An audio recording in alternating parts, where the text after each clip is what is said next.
তোমাকে এই তথ্যের জন্য। আমরা আবার তোমার কাছে ফিরব। গোটা দেশে এই মুহূর্তে যা পরিস্থিতি, তাতে বিজেপি নেতৃত্বাধীন এনডিএ হালকা এগিয়ে রয়েছে, পিছন পেছন দৌড়চ্ছে ইন্ডিয়া জোট, খুব একটা পিছিয়ে নেই। যা পরিস্থিতি, একা 272-এর ম্যাজিক সংখ্যা বিজেপি ছুঁতে পারা কিন্তু প্রায় কঠিন বলেই মনে হচ্ছে। 245টা আসনে বিজেপি এগিয়ে আছে, অর্থাৎ ম্যাজিক ফিগার অনেকটাই দূর। এবং সব মিলিয়ে একটা জিনিস দেখা যাচ্ছে যে ছোট ছোট রাজনৈতিক দল, আঞ্চলিক রাজনৈতিক শক্তি, একমাত্র মমতা বন্দ্যোপাধ্যায় এবং স্ট্যালিন ছাড়া কেউই কিন্তু দাঁড়াতে পারছেন না। তামিলনাড়ুতে স্ট্যালিন, তারপর দেখা যাচ্ছে কেসিআর তেলেঙ্গানায় নিশ্চিহ্ন হয়ে যাচ্ছেন, অন্ধ্রে জগনমোহন রেড্ডি ওয়াইএসআর কংগ্রেস নিশ্চিহ্ন হয়ে যাচ্ছে। মহারাষ্ট্রের চিত্র এখন আমি পাইনি, মহারাষ্ট্রের চিত্র আসলে বলবো। হ্যাঁ, এবং কেরলে মহারাষ্ট্রের চিত্র এনডিএ 20, ইন্ডিয়া 27, অর্থাৎ শরদ পাওয়ার কংগ্রেস এবং উদ্ধব ঠাকরে 27। আমাকে একটু আরো ব্রেকআপটা দেখাও যে এখানে শরদ পাওয়ার কটা, উদ্ধব ঠাকরে কটা, এদিকে একনাথ শিন্ডে কটা, এদিকে বিজেপি কটা, এবং এদিকে অজিত পাওয়ার কথা। কেননা দুই দলের কাছে প্রতীক নেই, কিন্তু উদ্ধবের কাছেও প্রতীক নেই।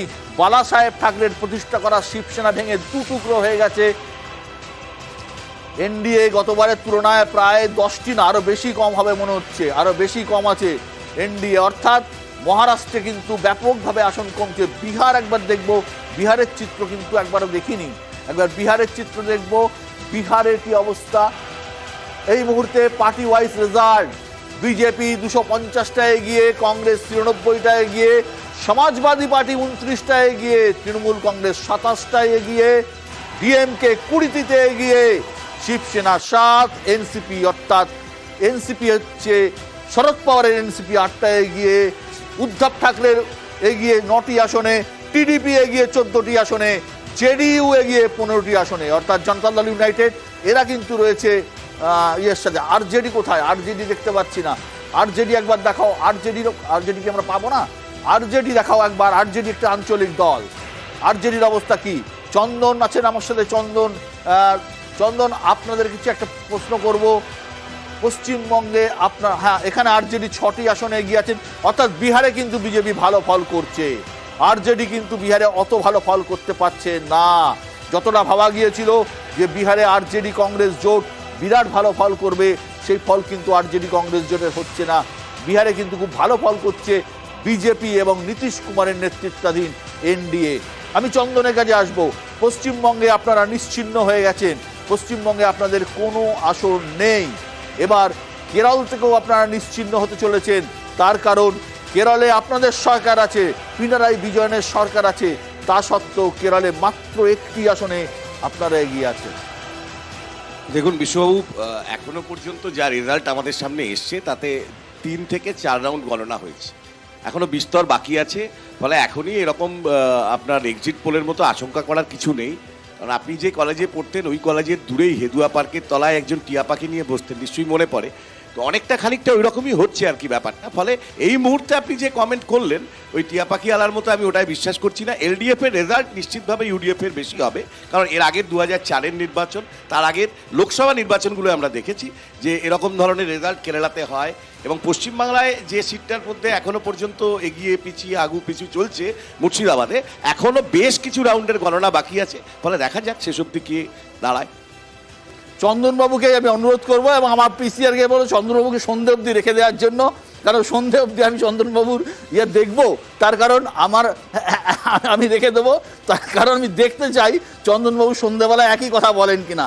তার কারণ আমরা যার অভিজ্ঞতা থেকে বলছি যে যা পরিস্থিতি হচ্ছে কেরলে কিন্তু আপনাদের অবস্থা খুব ভালো নয়। আমি দেখব উত্তরপ্রদেশে এনডিএ 42টি আসনে এগিয়ে, ইন্ডিয়া 37টি আসনে এগিয়ে অসম্ভব ভালো রেজাল্ট করতে চলেছে অখিলেশ যাদব এবং কংগ্রেস নেতৃত্বাধীন ইন্ডিয়া জোট।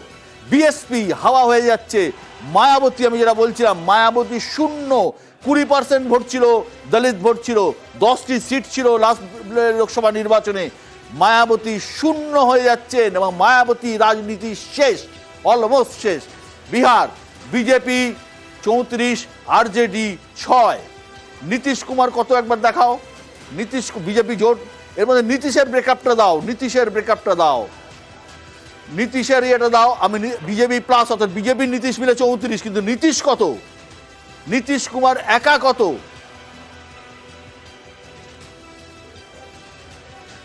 নীতিশ কুমার একা 15। অনেক ভালো রেজাল্ট করছেন নীতিশ কুমার, মানে খুব সামান্য ভোট শতাংশ রয়েছে নীতিশ কুমারের, অনেক অনেক ভালো রেজাল্ট করছেন নীতিশ কুমার। নীতিশ কুমার জেডিইউ 15টা, হ্যাঁ 15টা, অনেক ভালো রেজাল্ট করছেন নীতিশ কুমার। কারণ নীতিশের 15টা আসন পাওয়ার কথা নয় যদি একা না লড়তেন। নীতিশ কুমার খুব সঠিক সিদ্ধান্ত নিয়েছেন বিজেপির সাথে চলে যাওয়ার জন্য। একা লড়লে নীতিশের পক্ষে 3 থেকে 4টি আসন পাওয়া সম্ভব ছিল না। কংগ্রেস 93টি আসন, কংগ্রেস কিন্তু দারুণ রেজাল্ট করছে, আশাতীত ভালো রেজাল্ট করছে কংগ্রেস। আমাদের মনে রাখতে হবে 2004 সালে কংগ্রেস যখন ক্ষমতায় এসেছিল, কংগ্রেস নেতৃত্বাধীন ইউপিএ জোট, সেই সময় কংগ্রেসের আসন সংখ্যা ছিল 145টা। কংগ্রেস কি 100-র গন্ডি ক্রস করবে, ট্রিপল ডিজিটে যাবে?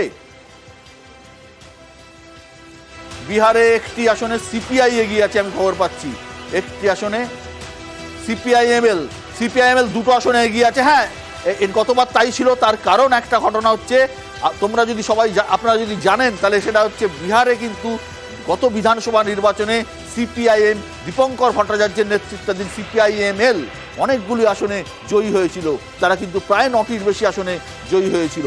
অর্থাৎ পশ্চিমবঙ্গে মমতা বন্দ্যোপাধ্যায় এবং তামিলনাড়ুতে স্ট্যালিন এবং কিছুটা নীতিশ কুমার ছাড়া অলমোস্ট, মধ্যপ্রদেশ আসবো, মধ্যপ্রদেশে 29টা সিটে গিয়ে বিজেপি। অর্থাৎ এখানে কিন্তু সরকার বদলের পরেও, মুখ্যমন্ত্রী বদলের পরেও কিন্তু এখানে কোনো এফেক্ট নেই। শিবরাজ সিং চৌহান তিনি প্রাক্তন হয়ে গেছেন, কিন্তু মধ্যপ্রদেশে বিজেপি এগিয়ে রয়েছে।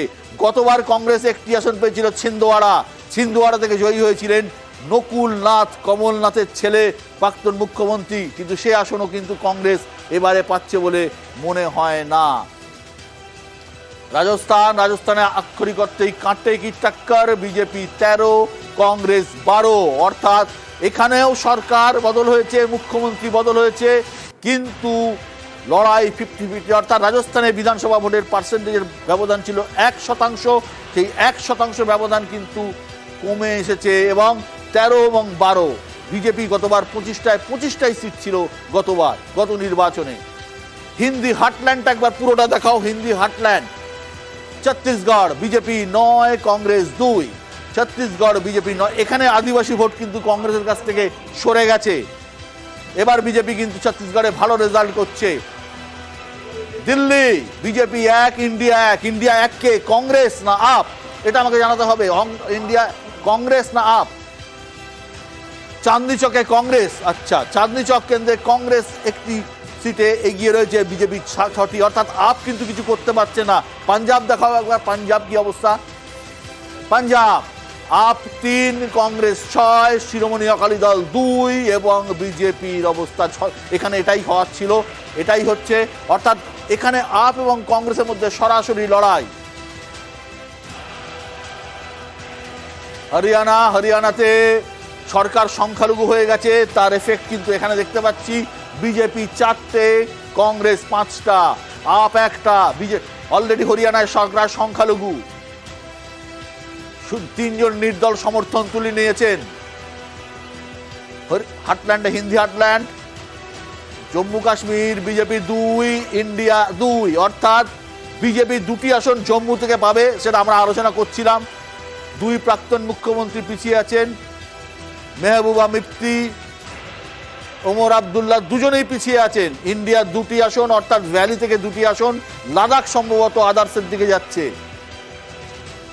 আসামের অবস্থা দেখব, আসামের অবস্থা দেখব। 14টি seat, Congress 4, BJP 10। Congress 4, BJP 10টি সিটে এগিয়ে রয়েছে আসামে। ওড়িশাটা একবার দেখাও। ওড়িশার চিত্রটা অনেক দেখতে পাচ্ছি না। ওড়িশার চিত্রটা একবার দেখাও, গোটা ওড়িশার চিত্র একবার দেখাও। BJD 2, BJP 18। দুর্দান্ত ফল করছে বিজেপি ওড়িশাতে, দুর্দান্ত ফল করছে। কিন্তু আমাকে প্লিজ একবার জানাও, আমাকে দেখাও যে ওড়িশাতে একই সঙ্গে বিধানসভা নির্বাচন হচ্ছে, তাহলে এর এফেক্ট কি বিধানসভাতে গিয়েও পড়ছে? বিধানসভার কি হচ্ছে, বিধানসভার কাউন্টিং এর কি রেজাল্ট? BJD 2, BJP 18। বিধানসভা নির্বাচনের প্রভাব কি? বিধানসভা, প্লিজ আমাকে দেখাবে 64টি কার?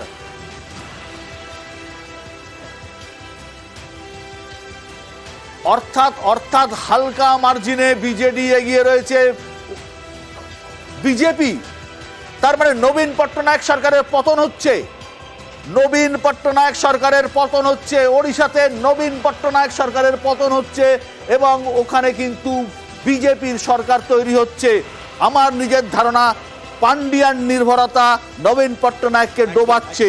তার কারণ একজন সাউথ ইন্ডিয়ান, দক্ষিণ ভারতীয়কে ওড়িয়া জনগণ কখনোই মেনে নেবে না।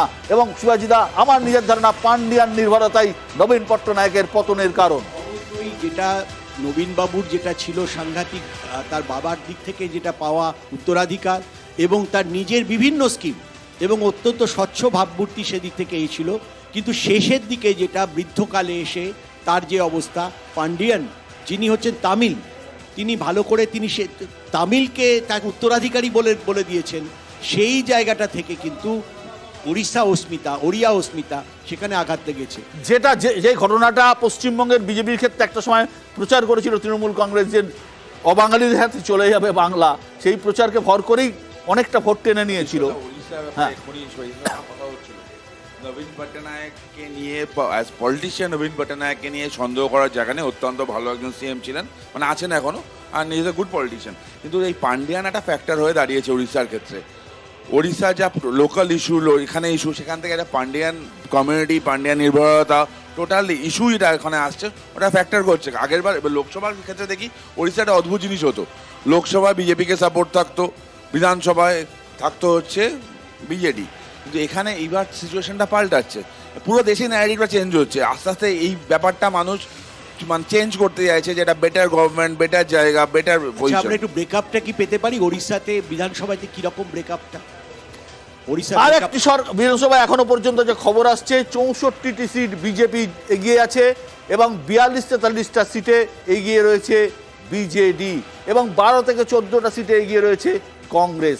অর্থাৎ নবীন পট্টনায়কের সরকার পতন শুধুমাত্র সময়ের অপেক্ষা। আর একটা জায়গায় সরকার একদম পতন হচ্ছে, সময়ের অপেক্ষা আমি বলবো না, অলমোস্ট পতন হয়ে গেছে, যেটা অন্ধ্রপ্রদেশে জগনমোহন রেড্ডি আর ক্ষমতায় আসছেন না।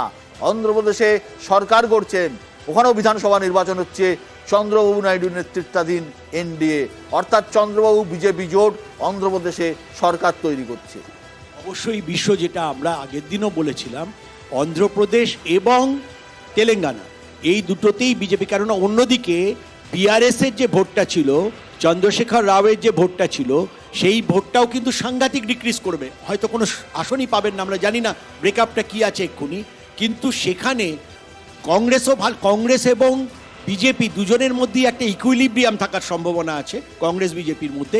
এবং এমআইএম যেটা ওয়াসির যে আসনগুলি, সেখানেও একটা 2-3টে আসন। হ্যাঁ, এই বিজেপির একটা অদ্ভুত ধরনের স্ট্র্যাটেজি হচ্ছে বিজেডির ক্ষেত্রে, ওড়িশাতেও যা, আপনি অন্ধ্রপ্রদেশেও দেখবেন তাই, যে প্রথমে ছুঁচ হয়ে ঢোকে, তারপর ফাল হয়ে বেরোয়, যাদের সঙ্গে অ্যালায়েন্স করে পরে তাদেরকেই উল্টে দেয়। ঠিক বিহারে যেরকম হয়েছে, বিহারে জাত গণনাটা শেষ হয়ে গেল যখন ইন্ডিয়ার সঙ্গে ছিলেন, জাত গণনা যেই হয়ে গেল, জাত গণনার পরেই নীতিশ কুমার গিয়ে পাল্টি করে বিজেপির সঙ্গে চলে গেলেন। আজকে বিজেপি জাত গণনার ভিত্তিতে ক্যান্ডিডেট দাঁড় করিয়ে তার ফলাফলটা নিয়ে যাচ্ছে। সেই জন্য রিজিওনাল পার্টিগুলো ভবিষ্যতে আর বিজেপিকে বিশ্বাস করবে না, নিজেদের বামফ্রন্ট জাতীয় দল ছিল না, বামফ্রন্ট তো ন্যাশনাল পার্টি ছিল, মানে সিপিএম কেরলে শেষ, এত কথা বলে একমাত্র আমাদের শাখা ছিল না, খালি কেরাল ছাড়া কোনো শাখা নেই।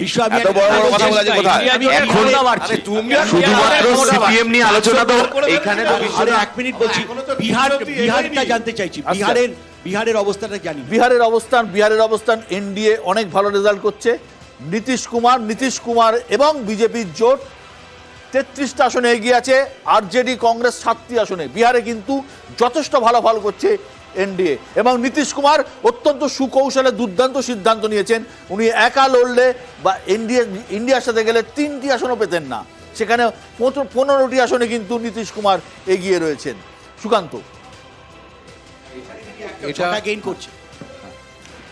এটা কিন্তু বাস্তব, কারণ তুমি যেটা বললে, যদি এটা হতো যে শুধুমাত্র নীতিশ কুমার একা লড়তেন, তাহলে কিন্তু ওই 3-4 কেন 6টা আসনে বেশি পেতেন না।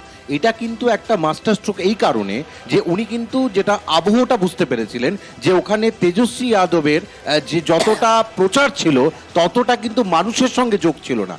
বহু সভাস্থলে দেখা গেছে তেজস্বী যাদবের কিন্তু মানুষ হয়নি, যেটা কিন্তু ঘটনা।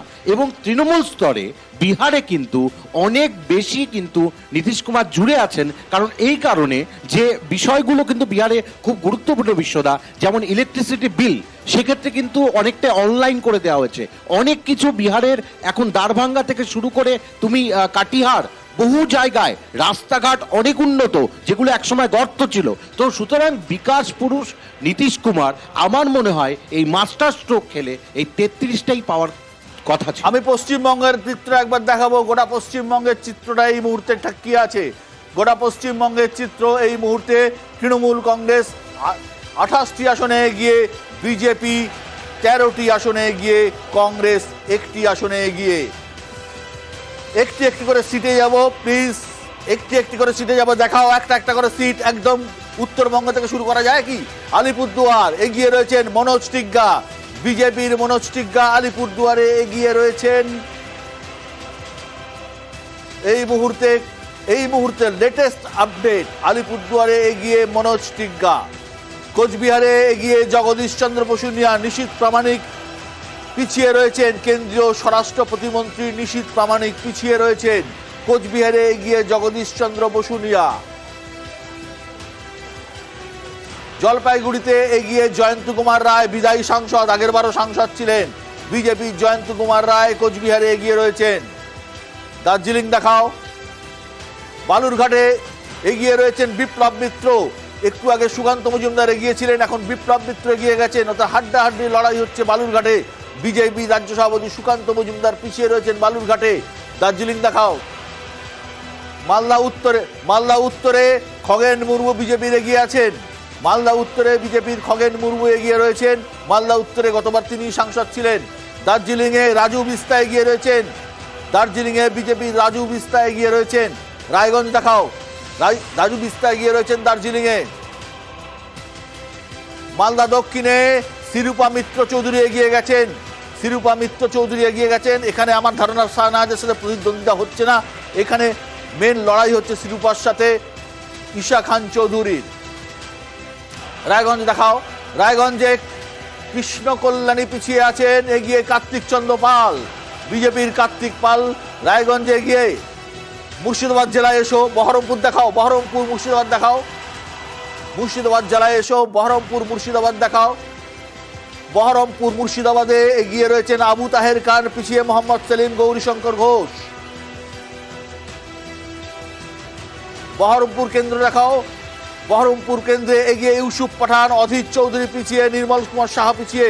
এর আগে হাড্ডাহাড্ডি লড়াই ছিল। এই মুহূর্তে বহরমপুরে আমাদের প্রতিনিধি উজ্জ্বল রয়েছে। উজ্জ্বল, বহরমপুরের চিত্রটা কি? ইন্দ্রপতন হতে চলেছে কি বহরমপুরে? বহরমপুরে কি ইন্দ্রপতন হতে চলেছে?